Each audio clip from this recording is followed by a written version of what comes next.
안녕하세요. 저는 운송업 일을 하고 있는 40대 남자입니다. 가난한 집안에서 장남으로 태어난 저는 어려운 집안 형편 탓에 어려서부터 고생을 많이 해야만 했습니다. 남들처럼 용돈 같은 건 받아본 적도 없었고 매번 급식비며 학비며 돈 걱정해야 할 일들 투성이었죠. 원래 애들은 돈 걱정 같은 거 모르고 현실감 없이 밝게만 자라야 하는 법인데 저는 가난 탓에 너무 일찍 현실을 깨달은 편이었어요. 그런 아이들은 보통 일찍 철들기 마련이고 말입니다. 물론 어려운 집안 사정을 탓하며 삐뚤어질 수도 있겠지만 저는 그러지 않았습니다. 오히려 하루빨리 돈을 벌어 부모님께 효도하고 싶다는 생각뿐이었죠. 그렇게 공고에 진학한 저는 여러 가지 기술을 배웠고 고등학교 졸업장을 따기 전부터 공장에 취직을 해서 일을 하기 시작했습니다. 그렇게 제가 처음 배웠던 일은 작은 부품들을 조립하는 단순 노동이었는데 별 가치 없는 일을 하며 적은 봉급을 받았음에도 저는 무척 뿌듯했어요. 드디어 내가 돈을 벌 수 있구나. 내 손으로 번 돈으로 가족에게 힘이 될 수 있구나 하는 것이 다행스러웠거든요. 그렇게 돈을 벌기 시작한 저는 그 돈을 허투루 쓰는 일 없이 전부 부모님께 가져다 드렸습니다. 그 돈으로 저희 집 생활비도 하고 부모님 약값도 하고 또 동생들 학비까지 보태며 저는 가난한 집 장남으로서 책임을 다하며 살았습니다. 그 후로도 오로지 돈을 벌기 위해 가족들을 위해서 이 일 저 일 가리지 않고 닥치는 대로 열심히 살기만 했죠. 가족들의 기대와 책임을 어깨에 두르고 그렇게 앞만 보고 살다 보니 어느덧 저도 나이가 들었더라고요. 동생들이 다 시집 장가가고 부모님이 노후를 즐기시는 사이 저는 짝도 없이 나이만 먹었던 것이죠. 그제서야 저도 제 처지가 눈에 들어왔습니다. 나는 그동안 뭐하고 살았던 건가 싶었던 거죠. 그동안은 바쁘게만 사느라 몰랐는데 문득 뒤돌아보니 저만 혼자였습니다. 젊은 나이에 돈 버느라 바빠서 여자 만날 새도 없이 지내다 보니 저는 여태 결혼도 못한 총각이었고 그러니 당연히 예뻐할 자식도 없었죠. 부모님이 중간에 장가가라 잔소리도 하셨었지만 그때는 돈 버는 게 좋아서 그랬나 결혼하겠다는 욕심이 별로 없었어요. 아마 돈도 없는 주제에 결혼은 무슨 결혼인가 싶었던 거겠죠. 그렇다 보니 저는 노총각으로 혼자 늙어갔고 뒤돌아보니 그 나이 먹도록 혼자인 건 저 하나였습니다. 나랑 비슷했던 친구들은 다들 장가가고 애 키우느라 바쁘더라고요. 그제서야 뭔가 아차 싶었지만 돌이키기에는 이미 많은 세월이 지난 뒤였습니다. 그런 저한테 남은 건 이제 겨우 빚을 다 갚아가는 화물차 한 대와 작은 전셋집 하나뿐이었습니다. 그나마 다행이라면 다행일지 마흔이 다 돼서야 비싼 화물차 끌고 일하며 운송업으로 돈도 꽤 벌게 됐지만 이제서야 생긴 그 여유를 나눌 사람이 없었어요. 그렇게 저는 늦어서야 외로움을 느끼게 됐습니다. 왜 이렇게 외롭고 서글픈지 하루 종일 운전을 하고 텅 빈 집에 돌아오면 너무 쓸쓸했어요. 하루 종일 고생했다고 위로해줄 사람도 하나 없고 반겨줄 사람 하나 없는 인생이 참 불쌍하더라고요. 그렇게 어느 날 제 인생을 뒤돌아보며 허탈감을 얻게 된 저는 한동안 늦은 사춘기를 맞은 듯 방황을 해야 했습니다. 방황이라 해봐야 혼자 술판 마시다가 멍 때리고 그 정도가 전부긴 했지만 당시 제 마음은 인생의 갈피를 잡지 못하고 휘청이고 있었죠. 제가 많이 배운 사람이었으면 그 심정을 곰곰이 고민해보며 발전의 계기로 삼았을 텐데 무식한 저는 그러질 못했습니다. 외로워서 이러는 건지 심심해서 그러는 건지 아니면 이제는 더 이상 옛날처럼 고생하지 않아도 돼서 하는 배부른 고민인 건지 저 스스로도 잘 알지 못했던 것 같아요. 그렇다 보니 막연히 이제라도 좋은 사람 만나서 가정을 꾸리면 행복해지지 않을까 생각했던 거죠. 근데 제 나이는 벌써 40이 넘었고 이런 노총각을 받아줄 사람이 어디 있겠습니까? 이 주변에서는 외국에라도 나가서 데려오거나 중매라도 받으라 했지만 저는 또 그런 건 싫더라고요. 어쩌면 그 정도 간절함이 없기에 제가 여태 혼자인지도 모르겠지만 저는 제 주제도 모르고 마냥 좋은 인연을 기다리고만 있었습니다. 이러다 기어이 혼자 늙어 죽지 싶었지만 제 성격이 이런 것을 어쩌겠어요. 그런데 정말 그런 제게 기적처럼 운명의 상대가 찾아오고 말았습니다. 마치 저를 위해 기다리고 있었던 것처럼 좋은 여자를 만나게 됐거든요. 그녀와 제가 처음 만난 곳은 지방의 한 작은 식당이었습니다. 화물차를 끌며 하루에도 몇 번씩 전국을 누비는 저는 낯선 동네에서 식사를 하는 일이 많았는데 그 식당은 새로운 거래처 때문에 우연히 찾게 된 작은 동네의 작은 식당이었어요. 그렇게 한 주에도 몇 번씩 식당을 찾다 보니 언젠가부터 가게 종업원과도 가까워지게 됐는데 제 운명의 그녀가 바로 그 종업원이었죠. 오늘도 항상 드시던 걸로 드려요? 예? 예. 저 기억하시네요? 그럼요. 우리 가게 단골이신데 당연히 기억하고 말고요. 단골이요? 제가 벌써 단골이 됐나요? 3번 이상 오시면 단골이죠 뭐. 그럼 단골 되면 뭐 좋은 거라도 있습니까?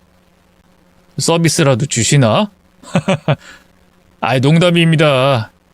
아니에요. 서비스 당연히 드려야죠. 저희 사장님이 워낙 굳으시셔서 대놓고는 안 되고 제가 주방에서 몰래 후라이라도 하나 더 해다 드릴게요. 아이고, 안 그러셔도 되는데. 괜히 그러다가 사장님한테 혼이라도 나면 어쩌시려고요. 에이, 단골 손님한테 그 정도는 해드려야죠. 가게 종업원이었던 수련 씨는 밝고 싹싹하고 말주변까지 좋으며 일까지 잘하는 직원이었고 수련 씨의 그런 친절함 때문인지 가게는 늘 문전성시로 바빠 보였습니다. 원래도 괜찮은 맛 덕에 동네 장사 잘하는 집이었는데 종업원이 친절해서 단골이 꽤 많은 편인 듯 했죠. 그 동네에 살지도 않는 저도 갈 때마다 눈에 익는 손님들이 있었으니 분명 장사가 잘 되는 집이었습니다. 그러니 그 공의 50% 이상은 수련 씨 덕인 듯 했고요. 그렇게 누구에게나 살갑고 친절한 수련 씨에게 저는 자연스럽게 호감을 가질 수밖에 없었습니다. 좋은 사람이라 나까지도 기분이 좋아지는구나 싶었죠. 하지만 처음엔 그냥 그뿐이었어요.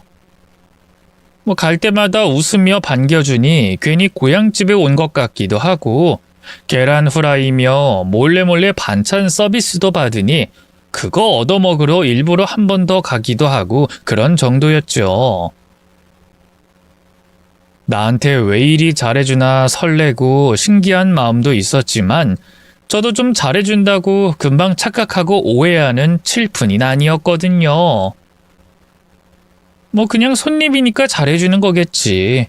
원래 친절한 사람이니까 그런 거겠지 생각하며 식당 단골과 직원으로만 인사하며 지냈는데 언젠가부터 그런 수련 씨가 자꾸 제 눈에 들어오기 시작했습니다.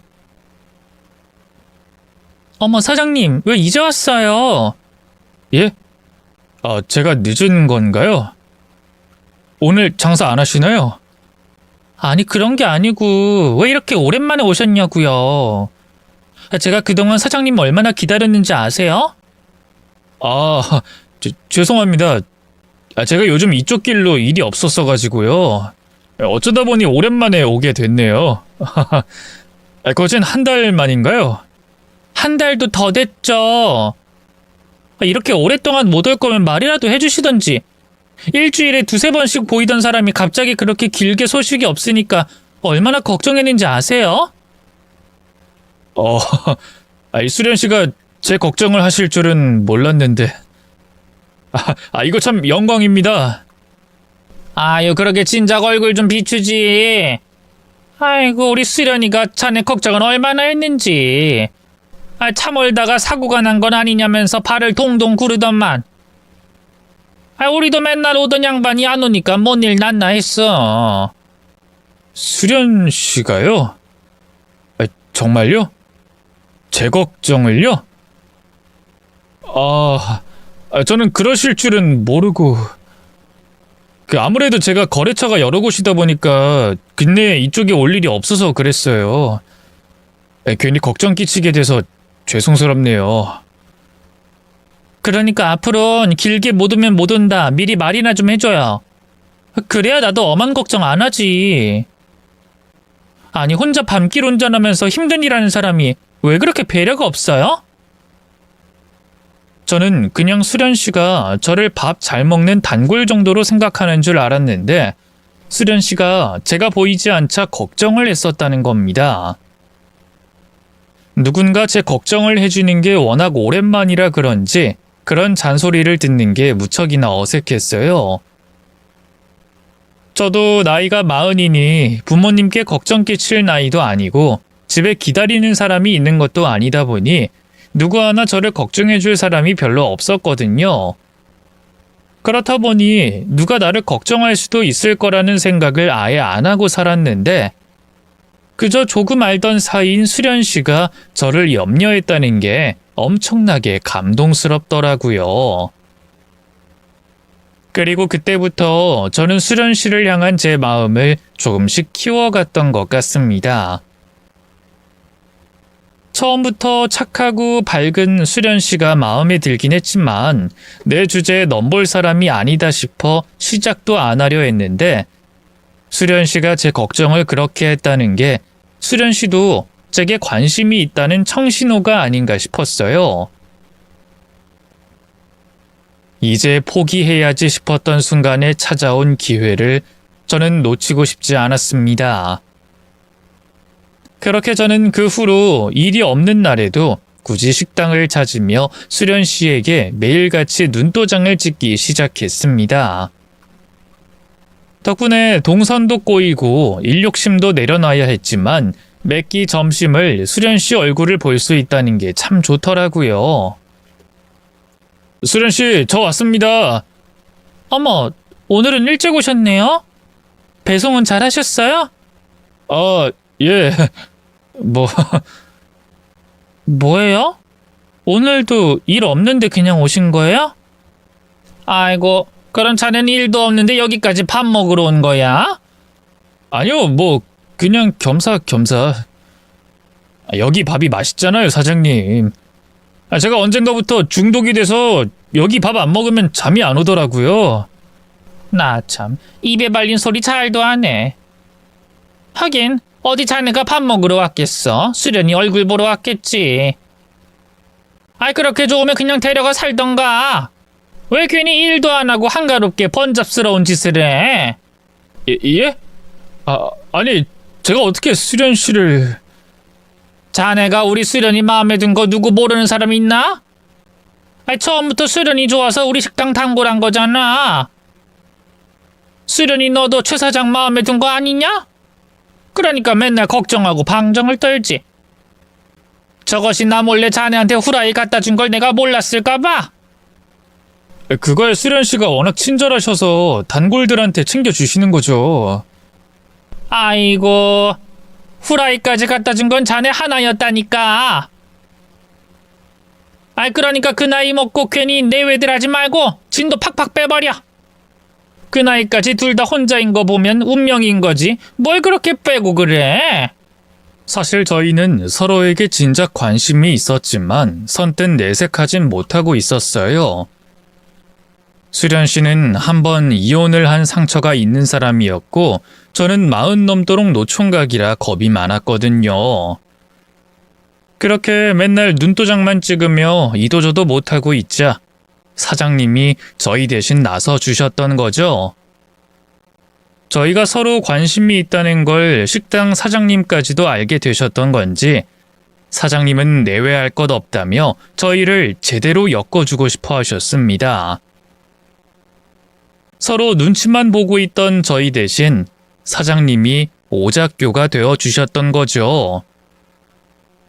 그 덕분인지 그날 이후로 저희는 더 가까워지게 됐고 수련 씨의 휴일에는 같이 데이트를 하기도 했습니다.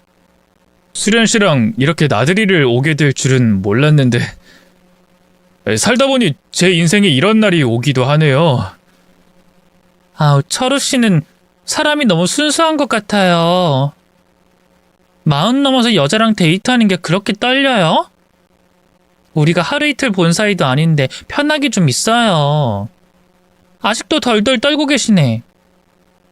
제가 나이만 먹었지 연애는 영 쑥맥이라서요. 그리고 수련 씨랑 같이 있는데 제가 어떻게 편하게 있어요. 너무 떨리는걸요. 정말 철우 씨는 생긴 거답지 않게 순진한 면이 있는 것 같아요. 물론 그래서 더 좋은 거지만 우리 이젠 좀 가까워져요. 그렇게 수련 씨와 저는 진지한 만남을 이어가며 점점 가까워지게 됐습니다. 제가 지내는 곳에서 왕복 6시간 되는 거리를 오가며 장거리 커플로 연애를 하게 됐죠. 하는 일이 멀리 운전해 다니는 일이다 보니 먼 거리를 달려가는 건 전혀 어렵지 않았지만 그것보다는 연애가 어려웠어요. 40대 나이에 제대로 된 연애는 처음인지라 저는 모든 것이 설레고 어렵기만 했습니다. 그래서 괜히 답답하게 굴어 수련 씨를 속상하게 하기도 하고 수련 씨 마음을 헤아리지 못해 저 스스로 속 터지는 날도 많았어요. 대체 어떻게 해야 여자 마음을 얻을 수 있는 건지 그게 저한텐 늘 숙제였죠. 나이도 많고 잘난 것도 없는 주제 여자 마음도 모르는 제가 어떻게 수련 씨 같은 여자를 가질 수 있을지 답답한 노릇이었습니다. 어렵게 용기를 내어 수련 씨와 제대로 시작해보게 됐던 건데 계속 이대로라면 수련 씨가 제게서 떠날지도 모른다는 두려움이 있었어요. 그래서 저는 제가 할 수 있는 노력들로 어떻게든 수련 씨의 마음을 얻으려 노력했습니다. 여자는 남자하기 나름이라는 말을 마음에 새기며 수련 씨가 시키는 건 뭐든 해내려고 했죠. 그렇게 조금씩 노력하다 보니 제 노력이 가상했던 건지 수련 씨는 제 마음을 받아줬고 저희는 곧 결혼을 하기로 약속했습니다. 수련 씨, 내가 잘난 놈은 아니지만 저 수련 씨 정말로 사랑합니다. 수련 씨를 처음 봤을 때부터 지금까지 저 정말 수련 씨한테 진심입니다. 수련 씨한테 많이 모자라겠지만 이 몸과 마음을 다 바쳐서 그대만 바라보고 살게요. 그러니까 수련 씨, 내 마음 받아주고 우리 두 사람 남은 한평생 잘 살아봅시다. 요즘 젊은 사람들 하는 것처럼 근사한 곳에 데려가서 대단한 선물을 내미는 멋들어진 프로포즈는 아니었지만 저는 그 멘트를 쓰려고 몇 날 며칠을 머리를 싸매고 고민을 해야 했어요. 그 고백은 제 인생 최고로 용기를 낸 고백이었습니다. 다행히도 수련 씨는 촌스러운 제 고백을 받아줬고 그렇게 저희는 부부가 됐습니다. 내가 결혼을 하게 됐다니 저도 꿈만 같았어요. 다 늙은 장남이 뒤늦게 결혼할 거라는 생각은 거의 포기하셨던 부모님께서는 제 결혼을 너무나 기뻐하셨고 저희 두 사람은 모두의 축복 속에 결혼식을 올리게 됐습니다. 수련 씨가 홀로 모시던 장모님께서도 사위인 저를 예뻐하셨고 저는 수련 씨와 장모님께 최선을 다할 거라 약속드렸어요. 그렇게 수련 씨가 제가 지내는 곳으로 올라와 제 집으로 살림을 드리며 저희는 본격적으로 신혼생활을 시작하게 됐습니다. 원래 저는 무리를 해서라도 새 신혼집에서 번듯하게 시작하고 싶었지만 아내가 자신은 재혼이라 부담스러운 게 싫다며 형편에 맞춰 하길 바랬어요. 제가 괜히 고생할까봐 저를 걱정해서 배려해 준 것이었겠죠. 어쩜 이렇게 제 신경을 써주는지 저는 아내에게 고마울 수밖에 없었습니다. 그리고 그토록 바라던 결혼 생활을 하게 된 저는 매일 꿈을 꾸는 듯 행복한 하루하루를 보낼 수 있었어요. 그 중에서도 제일 좋았던 건 고된 일을 마치고 집에 돌아왔을 때 저를 반겨주는 아내가 집에 있다는 것이었죠. 하지만 그런 행복도 그리 오래가진 못했습니다. 저희가 신혼생활을 시작하고 얼마 안 있어서 갑자기 장모님의 건강에 이상이 생겼거든요. 아내가 떠난 후 혼자 지내시던 장모님이 쓰러지시면서 건강이 나빠지셨고 그러자 유일한 자식인 아내는 장모님이 걱정된다며 장모님 댁으로 내려가게 됐어요. 처음에는 저희 집으로 모셔오자 얘기를 꺼냈는데 아무래도 장모님이 도시 생활은 갑갑하신지 시골에 계시고 싶다고 하셨거든요. 그래서 얼떨결에 저희는 주말 부부가 돼야 했고 저는 그 빈자리를 친구들과의 모임으로 채우곤 했었죠. 그런데 어느 날 친구놈이 이상한 얘기를 꺼내더라고요. 야, 근데 나 며칠 전에 너희 재수씨 봤다? 어? 우리 와이프를? 어디서? 그게 내가 며칠 전에 지방으로 출장을 갔는데 말이야. 거기 동네 마트에서 재수씨가 나오더라고. 처음엔 이런 데서 너희 집사람 볼 일이 뭐가 있을까 싶어서 잘못 봤나 싶었는데 네가 재수씨한테 사준 그 차, 그 차 타더라고. 그래서 차 보고 알았지 뭐야. 뭐? 그 동네에서 우리 와이프를 봤다고? 그래. 반가워서 아는 척 할 거야 했는데 바빠서 그냥 갔지. 근데 어떻게 된 거야? 마트에서 짐 들고 나가는 거 보니까 놀러 온 것 같지도 않고 완전히 거기 사는 모양새던데. 너 이사라도 간 거냐?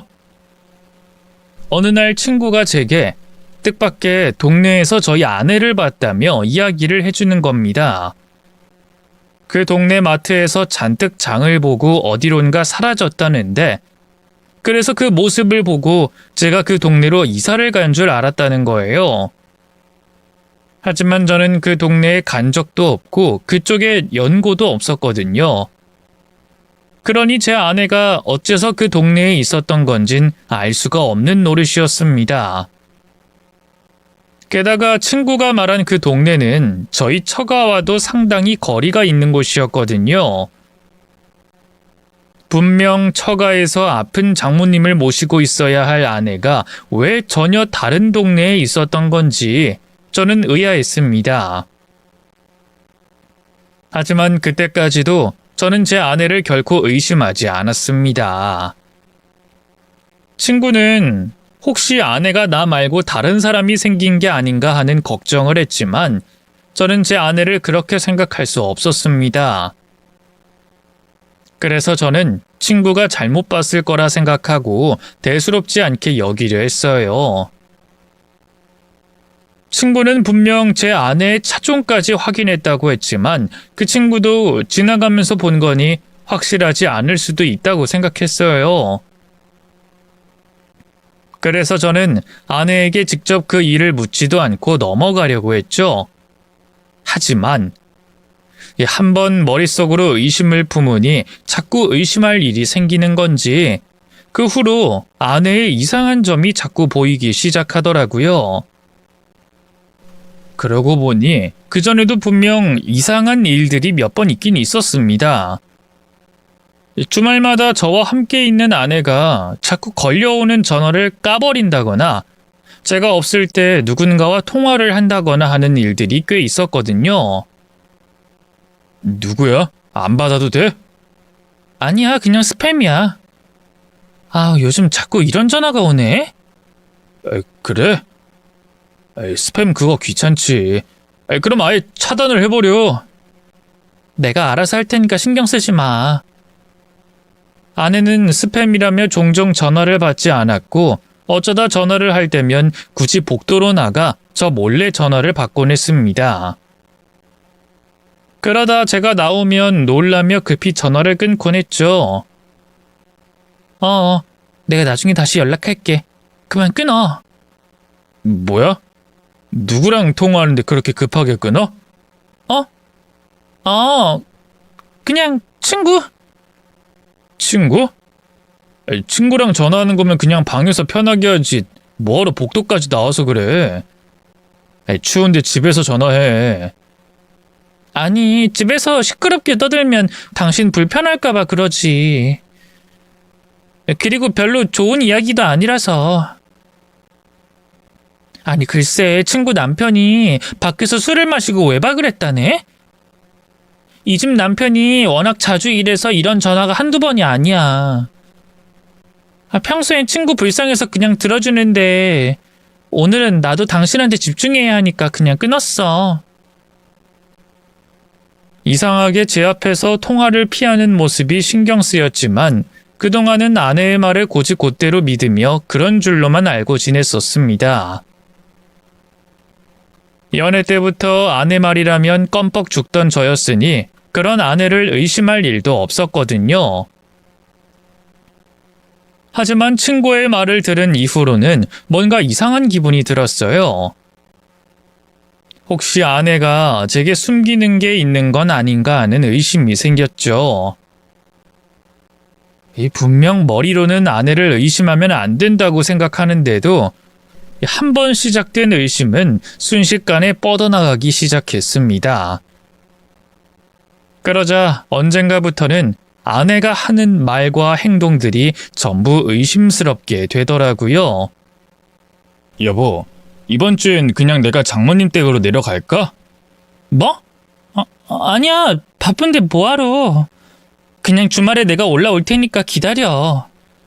나 안 그래도 그쪽 동네 지나갈 것 같아서 일하고 거기로 바로 가면 좋을 것 같은데.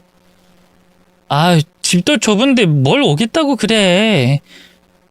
그리고 당신이 내려오면 엄마랑 셋이 있어야 하는데 우리도 주말에 오붓하게 단둘이 있는 게 좋잖아. 근데 장모님 걱정도 되고 그래서.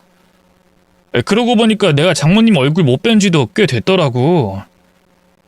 사이가 돼서 아프신 장모님 모른 체 하기도 좀 그렇잖아. 아니야. 엄마도 당신 바쁘고 피곤한 거 다 아시는데. 그래도 사위가 그러면 되나. 안 그래도 요즘 일 그리 많지 않아서 그 정도는 괜찮을 것 같아. 아니면 아예 한 며칠 일 쉬고 내가 당신이랑 같이 장모님 모실까? 무슨 소리 하는 거야? 당신이 우리 엄마를 왜 모셔? 아니, 난 그냥 당신한테 도움이 되고 싶어서. 당신은 그냥 당신 할 일 하는 게 도와주는 거지. 내가 언제 엄마 간병 도와달래? 아니, 나라고 당신 고생시키고 싶겠어? 그리고 당신이 오겠다고 해도 우리 엄마가 싫어하실 거야. 우리 엄마 사위한테 부담 주는 거 싫어하시는 거 알잖아. 나보다 엄마가 불편해하셔서 안 돼.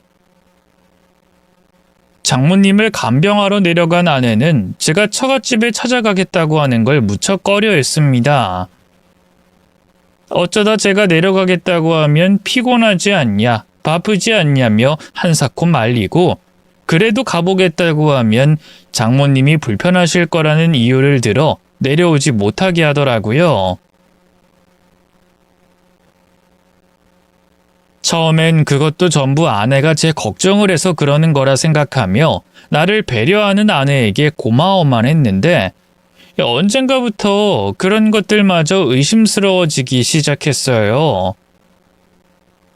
혹시 나를 내려오지 못하게 하는 것이 아내가 제게 숨기는 게 있는 게 아닌가 하는 생각들이 들기 시작했거든요. 그렇게 점점 아내를 의심하게 된 저는 결국 아내의 뒤를 밟기로 했습니다.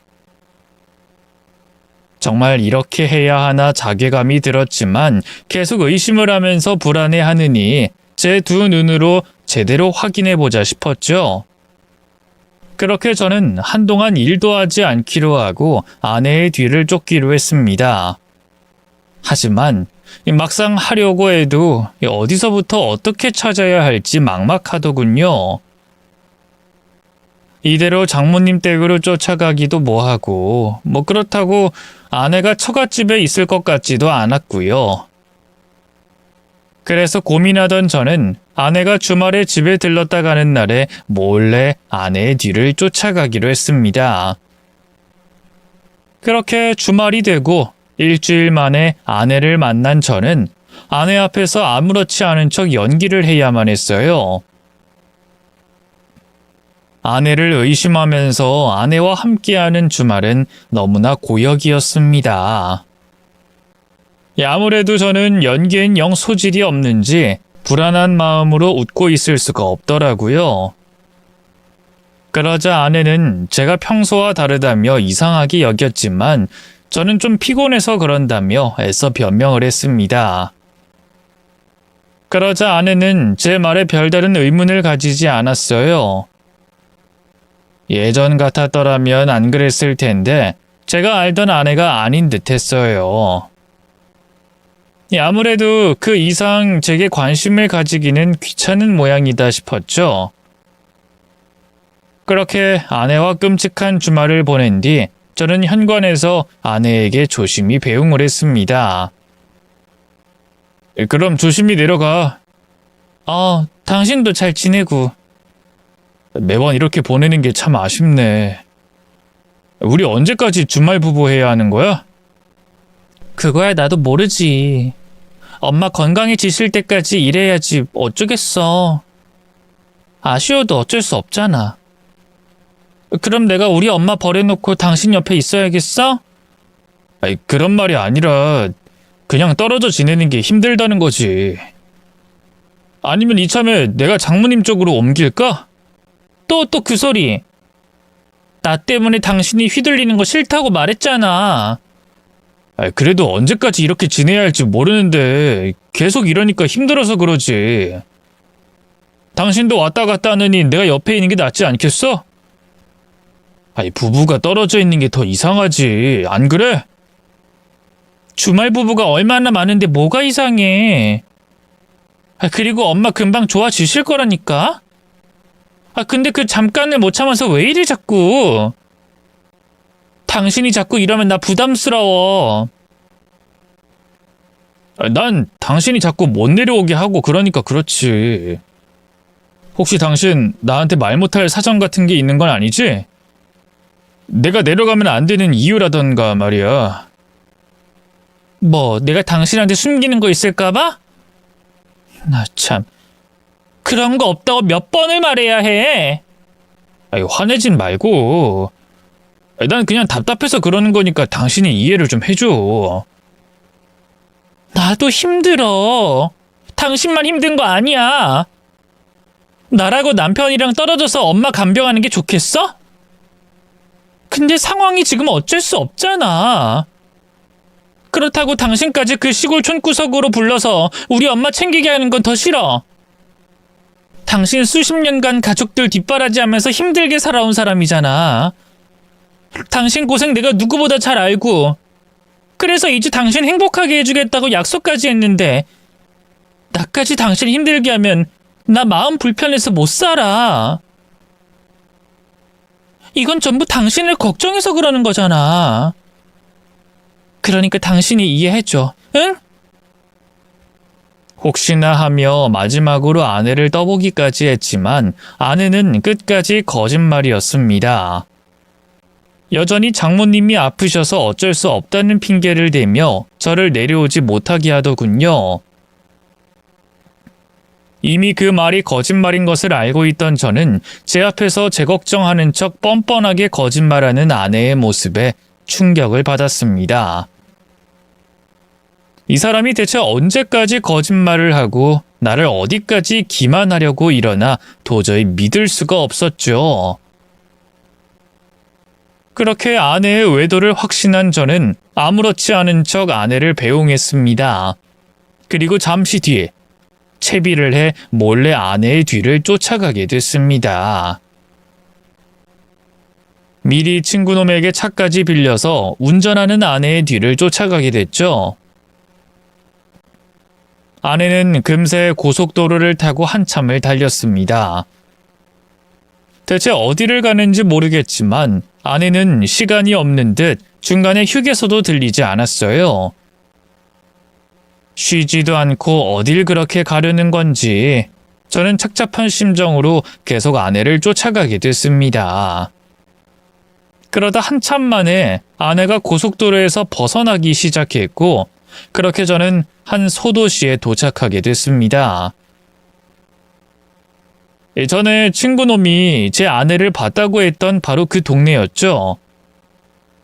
하지만 그때까진 아내가 그 동네에 왜 간 것인지 전혀 이해할 수 없었어요. 아무래도 아내가 제게 숨기는 것이 그곳에 있는 것이겠죠. 아내가 만나는 누군가가 그 동네에 지내나 싶었습니다. 그러던 중 아내가 마트에 차를 세우고 들어가는 걸 보고 저 역시 아내를 따라가기 위해 차를 숨겼습니다. 그러자 아내는 마트에서 금방 나오더니 웬 골목길로 급히 들어가기 시작했고 저는 그런 아내의 뒤를 분주하게 쫓아갔어요. 그렇게 아내의 뒤를 쫓던 중 갑자기 낯선 남자가 제 멱살을 잡고 놔주지 않는 것이었어요. 당신 뭐야? 당신 누군데 내 여자를 뒤쫓는 거야? 놀랍게도 그 남자는 제 아내를 보고 자기 여자라고 말하고 있었죠. 갑자기 멱살을 잡힌 것도 황당한데 내 아내를 자기 여자라고 일컫는 남자의 말에 저는 어이가 없어질 수밖에 없었습니다. 뭐? 내 여자? 이 사람이 지금 무슨 소리 하는 거야? 저 사람은 내 와이프라고! 내가 내 와이프 뒤쫓아가는데 당신은 뭔데 난리야? 그러는 당신은 누군데? 뭐라고? 와이프? 아니 이 사람아, 당신 미친 사람이야? 곧 나랑 시골 이 사람한테 와이프라니? 그게 무슨 말이야? 곧 식을 올린다니? 당신이야말로 무슨 소리 하는 거야? 저 여잔 나랑 1년 전에 결혼한 내 와이프인데 그런 사람이 또 식을 올린다니? 서로 내 여자라고 내 와이프라고 주장하며 각자 할 말을 하던 그때 저희는 순간 뭔가가 잘못됐다는 걸 깨닫고 말았습니다. 저희가 똑같이 아내를 쫓고 있었다는 것을 깨달은 순간 저희는 한순간에 낯선 타인에서 진실을 쫓는 동행이 될 수밖에 없었죠. 아내에게 뭔가가 있다는 걸 알게 된 저희는 아내의 뒤를 밟는 것을 잠시 중단하고 조용한 곳에 가서 이야기를 나누게 됐습니다. 그리고 그 자리에서 저는 정말 놀랍고 충격적인 이야기를 듣게 됐죠. 저와 결혼한 지 1년이 지난 제 아내가 바로 한 달 뒤 또 결혼식을 올린다는 것이었습니다. 보세요. 여기 청첩장에 날짜도 나와 있고 저희 같이 찍은 웨딩 사진도 있지 않습니까?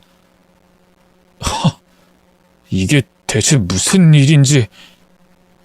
저 여자가 저랑 같이 산 지가 벌써 1년인데 그 사이에 그럼 또 결혼을 한다고요? 그게 말이 되는 일입니까? 그러게 말입니다. 저도 댁을 안 만났으면 끝까지 모를 뻔했네요. 근데 놀랄 건 그게 끝이 아니에요. 이 여자가 만나는 사람이 우리 말고 하나 더 있다는 말입니다. 예? 그게 무슨 말이에요? 우리 둘이 다가 아니라니? 당신도 그 사람 뒤쫓고 있었죠? 나도 그랬습니다. 이 동네에서 살림 차렸다는 제보 듣고 제가 며칠째 뒤를 쫓고 있었거든요. 그 동네에서 살림 차린 남자가 그 사람인 줄만 알고 있었던 저는 저희 두 사람 말고 하나가 더 있다는 말에 깜짝 놀랄 수밖에 없었습니다. 알고 보니 그 남자도 이 동네엔 연고가 전혀 없었고 결혼식을 앞둔 약혼자의 수상한 모습을 쫓다가 이 동네까지 찾아왔던 것이었습니다. 아내의 뒤를 쫓던 저처럼 말이죠. 그럼 이 여자가 새집 살림을 하고 있었다는 건데 이게 말이 되는 일인지 저는 황당하기만 했습니다. 그러자 그 남자는 저와 같이 진실을 파헤치자며 저를 한 아파트로 데려갔어요. 저보다 먼저 몇 날 며칠을 쫓아 동호수까지 알아냈다며 당장이라도 쳐들어가려 하더군요. 내가 이거 알아낸다고 얼마나 고생을 했는지 몰라요.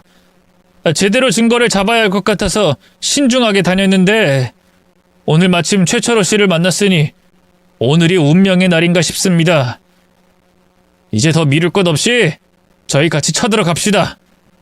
그 집에서 이수련이가 대체 웬 놈이랑 살림을 차린 건가 어디 두 눈으로 확인해 봅시다. 근데 정말 저희 말고 다른 남자가 또 있을까요? 막상 확인하려니 겁이 나서. 그럼 그 여자가 설마 자기 혼자 살겠다고 여기까지 와 있겠어요? 애초에 남편 두고 또 결혼하려는 여자를 믿습니까? 둘이 있으면 셋도 있을 수 있는 거예요. 저는 설마 하는 그 상황을 도저히 믿고 싶지 않았지만 그 사람의 말이 맞는 것 같았습니다.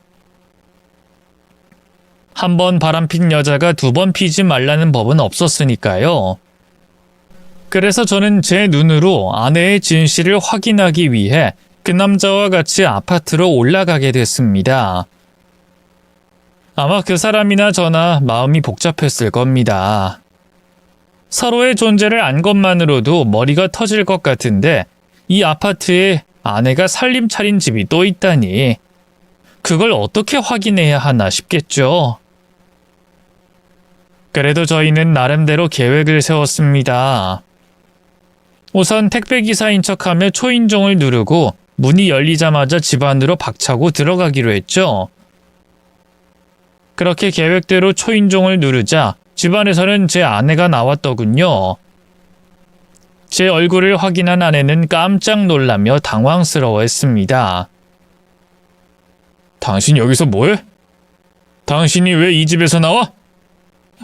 여보, 당신 여긴 어떻게 왔어? 당신 쫓아왔어. 당신이 이 집에 산다길래 확인해보러 왔지. 뭐? 아니야, 여기 내 친구 집이야. 아무래도 당신이 오해했나 보다. 나가서 나랑 얘기하자. 내가 다 설명해 줄게. 역시나 아내는 처음부터 거짓말을 하려 했습니다. 아직 제가 아무것도 모르는 줄 아는 건지 그 집이 자신의 친구 집이라며 나가서 이야기를 하자 하더라고요. 하지만 그 순간 뒤에서 아내의 약혼자가 나오자 더 이상 말을 하지 못하고 얼어붙어 버렸습니다. 어이, 난 안 보여? 나도 왔는데? 여기까지 왔는데 가긴 어딜 가? 여기 당신 사는 거 다 알고 왔는데. 주말엔 이 사람 집에서 지내고 평일엔 여기서 지내고 왔다 갔다 하는 거잖아. 민중 씨? 민중 씨는 왜 여기 있는 거야? 다들 여기서 뭐 하는 거야? 그래, 역시나 둘 다 아는 사람이지? 설마 했는데 당신 정말 이 사람이랑 결혼하기로 했어? 유부녀가 결혼식을 떠올리는 게 그게 가능한 건가? 아니지. 애초에 두 집 살림을 하고 있었는데 결혼은 또 못할 게 뭐겠어? 여보, 내가 설명해 줄게. 그런 거 아니야. 아니긴 뭐가 아니야? 처음부터 당신이 나를 속인 거지. 아내의 변명에 화가 난 저는 아내의 말을 더 들을 생각 없이 집 안으로 밀고 들어가기로 했습니다. 그 여자 입에서 나오는 거야 전부 거짓말일 테니 제가 직접 확인하는 게 빠르겠다 싶었죠. 그렇게 집 안으로 들어가자 저는 두 눈 뜨고 믿기 힘든 광경을 목격해야만 했습니다. 우선 그 집의 풍경은 누가 봐도 결혼한 가정의 풍경이었어요. 거실에 가족 사진까지 걸어두고 아주 화목해 보이더군요. 그런데 이상하게도 이 가족 사진 속에는 아내와 남자만 있는 것이 아니었습니다. 서로 한 명씩 아이를 안고 있는데 그제서야 저는 거실 한켠에 놓여있던 아이들의 장난감을 보게 됐습니다. 당신? 애까지 있었어? 이게 다 뭐야? 저 가족 사진이며 애들 장난감까지 뻔히 있는데 이걸 보고도 아니라고? 여기가 당신 친구 집이라고? 나 참, 이 여자 진짜 미친 여자였네. 아니 애까지 딸린 여자가 다른 남자랑 결혼해서 살림 차린 걸로 모자라서 나까지 꼬셨어? 너 나랑 다음 달에 결혼식이잖아? 그럼 그땐 새집 살림하려고 그랬냐? 어? 평일 주말로 모자라서 난 언제 보러 오려고 그랬어? 어쩐지 맨날 뭐 때문에 바쁘다 어쩐다 핑계가 많더니 아주 지 혼자 공사다망 하셨구만. 내가 이딴 걸 믿고 결혼을 하려고 했다니 내가 미쳤지. 애까지 있는 여자가 남자 하나로 모자라서 셋이나 가지고 놀았다니 저는 쉽게 믿을 수가 없었습니다. 대체 저 여자는 어쩌자고 이런 짓을 벌인 건지 제 머리로는 도저히 이해할 수가 없었죠. 그저 착하고 좋은 사람인 줄만 알고 진심으로 사랑한다 생각했는데 이런 배신을 당하다니 억울한 마음을 뭐라 할 수가 없겠더라고요. 이 생각보다 더 기막힌 광경에 저와 그 남자는 둘 다 이성을 잃을 수밖에 없었습니다. 그러자 그 여자는 변명을 하겠다며 저희 앞에서 눈물을 쏟으며 자신의 변명을 하기 시작했습니다. 철호 씨, 이건 내가 다 설명할게. 철호 씨가 생각하는 그런 거 아니야. 여긴 내 전남편 집이야. 철호 씨 나 이혼했던 거 알잖아. 응? 그래, 이혼했던 건 알지. 근데 그땐 못된 시모 시집살이 못 견뎌서 1년도 안 돼서 헤어졌다며? 근데 저 애들은 뭐야? 애들 나이도 꽤 돼 보이는데 그것부터 거짓말이었던 거 아니야? 그리고 이혼을 했으면 한 거지 이 집엔 왜 있어? 뭐 전 남편이랑 재결합이라도 하려고? 아니지. 애초에 당신 이혼을 한 게 맞긴 해? 어쩐지 혼인신고 귀찮다고 나중에 하자 그러더니 이거 숨기려고 그랬던 거였어? 그쪽한테도 그랬어요? 나한테도 혼인신고는 하지 말자 그랬었는데. 이 여자 진짜 안 될 사람이네. 아니 대체 언제까지 숨길 수 있을 거라 생각한 거야? 2번이나 했으면 거기서 끝내던지 왜 나까지 꼬셨어? 대체 결혼을 3번씩이나 해서 뭐 어쩌려고? 내가 정말 말이 안 나온다. 한 명으로도 모자라서 지금 몇 명을 속이고 있었던 거야? 대체 어디까지가 진실이었던 거야? 당신 애들 아빠도 이 상황 알고 있어? 제발 애들 아빠한텐 말하지 말아줘. 제발. 내가 잘못했어. 내가 다 잘못했으니까 그 사람한테까진 말하지 말아줘. 처음엔 애들 아빠라는 남자는 알고 있는 게 아닌가 싶은 생각을 했습니다. 설마 그 여자가 남자 셋을 동시에 속이고 있을 거라고는 믿을 수 없었거든요. 이 여자가 우리들 돈을 뜯어내려고 남편이랑 짜고 친 건가 했더니 그건 아니었나 보더라고요. 오히려 저희들한테 밝혀진 것보다 자기 진짜 남편에게 알려지는 게 더 두려운 건지 어떻게든 저희를 설득해서 입을 다물게 하려 했습니다. 그럼 결국 가정을 꾸리고 지키고 싶었던 것은 그 남자였던 것인지 그 모습에 저는 더 비참해질 수밖에 없었죠. 그래서 저는 더더욱 그 남편에게도 상황을 알리기로 했습니다. 저와 같이 집에 쳐들어온 남자도 같은 생각이었는지 그 여자 손에서 핸드폰을 빼서 남편의 번호를 찾아내더라고요. 여기 이수련 씨 남편 되십니까? 예, 저는 곧 이수련이랑 결혼하기로 한 남잔데요. 우리 다 같이 얘기 좀 해야겠습니다. 지금 당장 3자 되면, 아니 4자 되면 하시게 집으로 좀 오시겠어요? 예, 농담 아니고 실제 상황이니까 제 말 믿으세요. 아니 제가 뭐라고 이딴 일로 장난을 치겠습니까? 저희 이미 와 있으니까 얼른 오십시오. 아내의 약혼자가 아내의 남편을 집으로 부르고 저는 4자 대면을 기다리게 됐습니다. 한 사람은 남편이고 한 사람은 약혼자인데 그럼 난 내연남인 건지 제 상황이 제일 초라하고 한심했어요. 물론 제 잘못은 아니지만 이게 다 무슨 꼴인지 정말 죽고 싶은 심정이었습니다. 그리고 얼마 뒤에 아내의 남편이 집으로 쫓아 들어오고 결국 저희는 4자 대면을 하게 됐습니다. 그 남편도 전혀 상황을 모르고 있었던 건지 저희 두 남자를 보자마자 기막혀 하더군요. 알고 보니 이수련 이 여자가 자기 남편에게도 친정엄마가 아프시다는 핑계를 대고 자주 집을 비웠던 겁니다. 주말엔 시댁에 애들 맡기고 저와 있었고 평일엔 남편이 퇴근하기 전까지 약혼자와 있다가 집에 왔다더라고요. 약혼하려던 남자가 저녁 장사를 하던 사람이라 가능했던 것이었죠. 그 얘기를 듣고 나니 그 여자가 참 대단하다 싶었습니다. 어쩜 이렇게 부지런하고 치밀한지 상황이 다른 세 남자를 적재적소에 잘 만나고 있었구나 싶더군요. 게다가 애초에 남편과는 이혼을 한 사이도 아니었고 저를 만났을 쯤에 남편이 해외로 장기 출장을 간 바람에 아이들과 친정집에 머물며 식당 아르바이트를 하던 중 저를 만난 것이었습니다. 주변에는 자신이 이혼하고 혼자 사는 여자인 척 떠들고 다녔던 거고요. 그럼 대체 왜 이런 짓을 하고 다녔던 건지 저희는 전혀 이해할 수가 없었죠. 하나만 물어보자. 대체 왜 그런 거야? 뭐 때문에? 돈 때문이었니?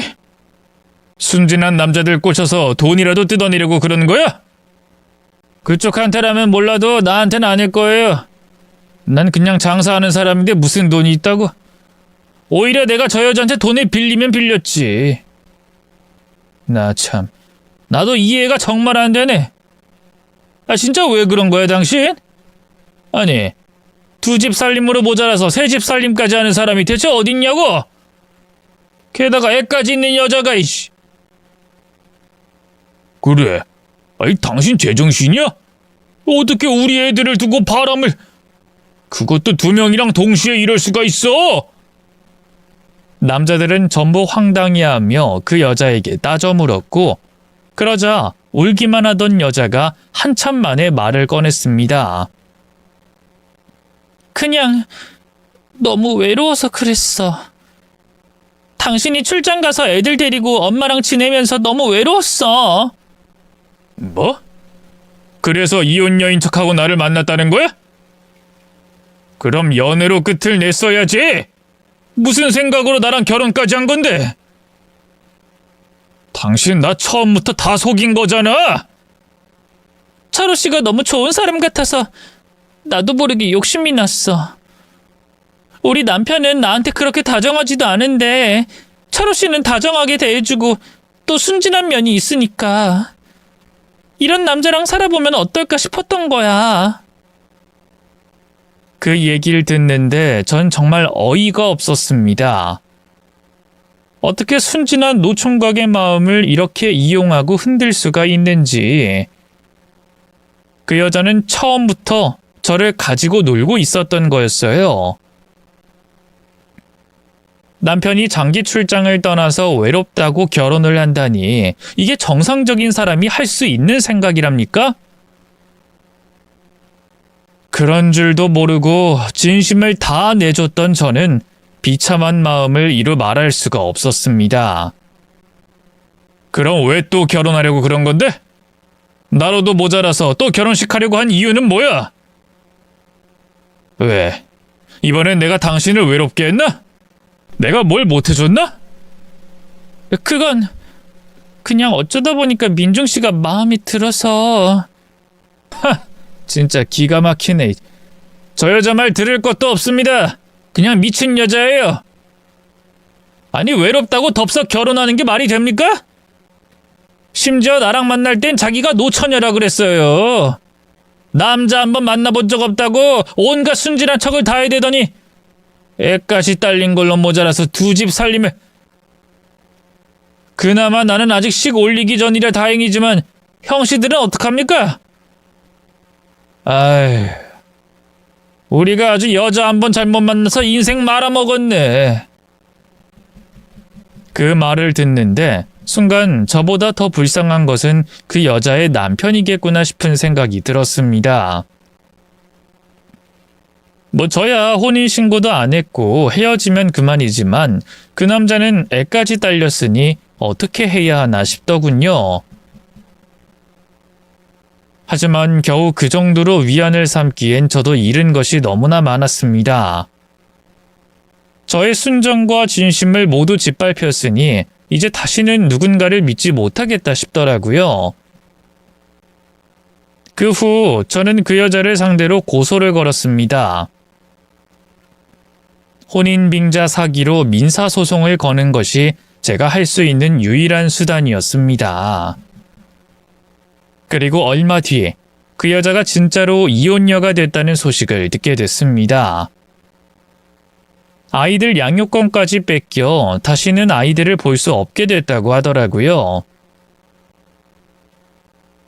그러게 왜 화를 자초했는지 모르겠지만 그 여자는 그제야 자신의 행동이 후회되는지 가슴을 치고 울더군요. 더 웃긴 것은 그 여자가 그러고서 제게 다시 돌아오고 싶어 했었다는 겁니다. 차로씨, 우리 다시 만나면 안 될까? 나 이제 진짜 이혼녀 됐어. 애들은 애들 아빠가 데려갔고. 난 이제 애들 보지도 못해. 나 너무 외롭고 힘들어, 철호씨. 나 철호씨 좋아했던 건 진심이었어. 내가 철호씨 얼마나 좋아했는지 알잖아. 철호씨도 나 사랑한다며. 나 없인 못 산다며. 이제 우리 방해할 사람도 없잖아. 그러니까 우리 다시 잘해보자. 무슨 말도 안 되는 소리를 하고 있어? 내가 너를 왜 만나? 헛소리 하지 말고 가서 손해배상금이나 만들어 와. 나 당신한테 그 돈 다 받아낼 때까지 괴롭혀 줄 테니까. 소송 때문에 법원에서 만나서는 저런 소리를 하는데 정말 미친 여자구나 싶어서 상종도 해주지 않았습니다. 그래도 이제 와서 후회하는 꼴을 보니 속은 좀 시원하더군요.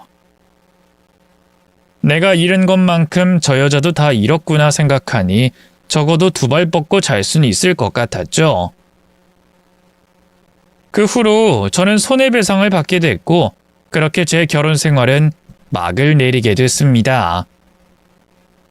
하지만 겨우 이걸로 제 복수가 끝났다고 생각하진 않습니다. 제가 정말 그 여자에게 복수를 하려면 아마 그건 제가 행복해지는 길이 아닐까 싶었거든요. 그래서 저는 앞으로 더 행복해지려고 합니다.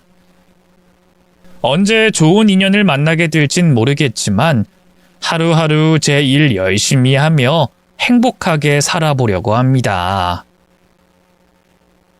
그럼 여러분들도 그런 저를 응원해 주시길 바라며 제 이야기를 들어주신 것에 감사를 전합니다.